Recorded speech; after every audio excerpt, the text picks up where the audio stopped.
โลกเด้อมาแนะนำโลกแต่ก่อนแล้วสบายดีนี่ก็ซื้อ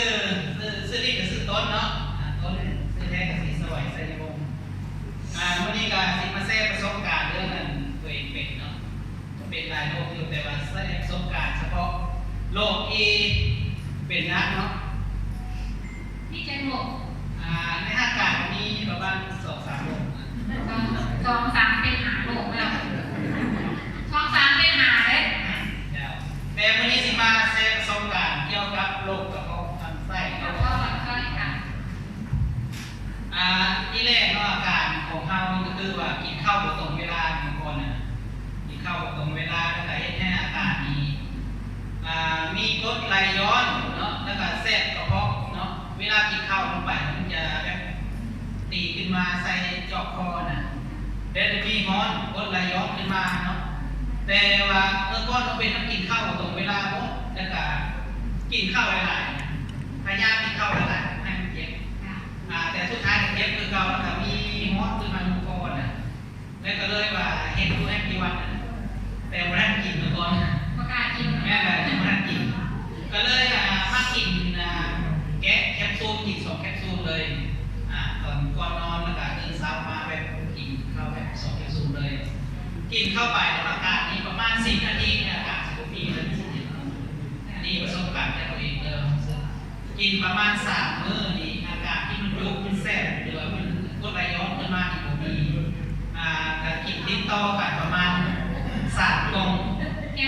แคปซูลแบบผสมน้ำตอนนั้นยังไม่ได้แคปซูลเลยกิน2 แคปซูลเข้าไปเลยไม่ได้แกะกินประมาณ2 เดือนนะประม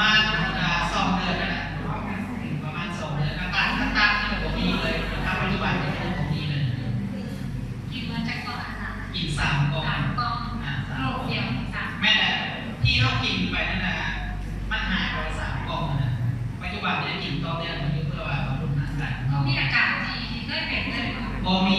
เมื่อก่อนนี่ไม่ได้กินข้าวนี่ประมาณ8 โมงตอนเช้าอาการมันดีขึ้นมาหมดเลยและปัจจุบันนี้เวลาเรากินข้าวหมด2 บ่าย 2 โมง 3 โมงนี่ผมมีอาการเพราะว่ากินเข้าไปแล้วว่ามันสร้างภูมิคุ้มกันในร่างกายของเราเพราะว่ามันเฮ็ดให้แบบเก็บน้ำหรือว่าเก็บในร่างกายของเราเนาะปกติเลยร่างกายของเราต้องธาตุน้ำเวลาเราออกไปรู้สึกร่างกายของเราก็สิเจ็บแสบมาและนี่มันสมุนไพรในวันนี้มันเข้าไปซ่อมแซมกระสร้างฟื้นฟูเซลล์ร่างกายกระสร้างภูมิคุ้มกันของเราและผมกลับมาเป็นอีกเลยนะครับนี่โรคคืออีกแบบโรคอื่นเนาะกับโรคอื่นก็มีแต่ว่าเรื่องภูมิแพ้อาการเนี่ยอะไรอาการภูมิแพ้มันจะเป็นแบบอากาศร้อนมันจะรู้สึกต่างกันอากาศหนาวรู้สึกต่างเพราะว่าเกี่ยวกับอากาศเนี่ยเพราะว่านี่มันแพ้อากาศเป็นมาโดนเนาะเมื่อก่อนนี่เป็นมาตั้งแต่ปีโดนอันนี้เนาะแม่แต่เมื่อก่อนไปรักษาอยู่ไทยเราเนี่ยเราก็ไปเอาไปที่แรกเลยไปหมอที่นี่เลยไปที่แรกไปสิยัดยาให้ที่ประมาณ200 กว่าไปเดือนที่2เป็นยัด500ไปเดือนที่3เป็นยัด1,000และอาการมันดีขึ้นเราที่บ้านนักคนบ่มีหมอแบบรักษาเลยโรคเฮาก็มีอยู่แต่เป็นไปเมื่อก่อนเข้ากับประกันสังคมเนาะไปกินยาที่ยัดยาหมอให้มีแต่ยาแท้เพราะยาน้ำปีกินกระเพาะเราก็ดีขึ้นแล้วก็เป็นต่อมาแล้วก็เป็นต่อมาอีกรอบนึงปี2017นี่แหละแต่รู้สึกตัวเองว่าอยู่ยากแต่พออยู่ได้ก็เลยมากินแฮปปี้วันนี่แหละใครแนะนำให้กินแฮปปี้วันก็คือเมื่อก่อนเนาะก็คือลำพูนสุขเจริญนี่แหละลำพูนคนเดียวหรอแม่ลำพูนเป็นแขกแนะนำเราเฮ้ยคุณลำพูนเลยค่ะยาวกินมาแล้วอาการเรื่องกระเพาะเนาะเรื่องกระเพาะแล้วก็ภูมิแพ้ต่างๆที่ค่อยมีเมื่อก่อนรู้สึกว่าต่างๆตลอดเลยหายใจเพื่อทุกคนเป็นวันตลอดเนาะแล้วตอนนี้อาการหายดีอาการเนาะปกติเลยเรื่องกระเพาะแล้วก็เรื่องภูมิแพ้เนาะเมื่อก่อนนี่เป็นนะ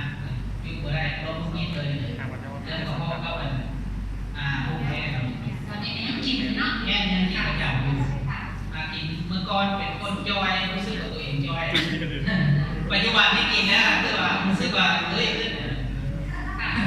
แบบสุขภาพแข็งแรงมันก็คือเรามีโรคมีภัยเนี่ย ค่ะ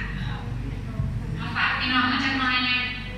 ยาวนี้ก็ขอฝากไว้เรื่องสำหรับคนที่เป็นพยาธิต่างๆหรือว่าเป็นเกี่ยวกับโรคกระเพาะเนาะหรือว่าโรค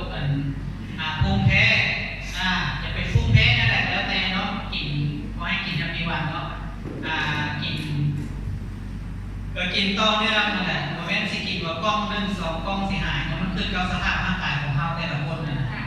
เราภูมิกันแต่ละคนก็คือกันก็คือคนเราเนาะบางคนกินหลายกว่าตุ้ยบางคนกินน้อยตุ้ยอันนี้ก็คือนี่แหละสาเหตุที่คนว่ากินยาปีวันบางคนเห็นผลไวเห็นผลช้าเนาะการดูดซึมของเรามันคือกันเนี่ย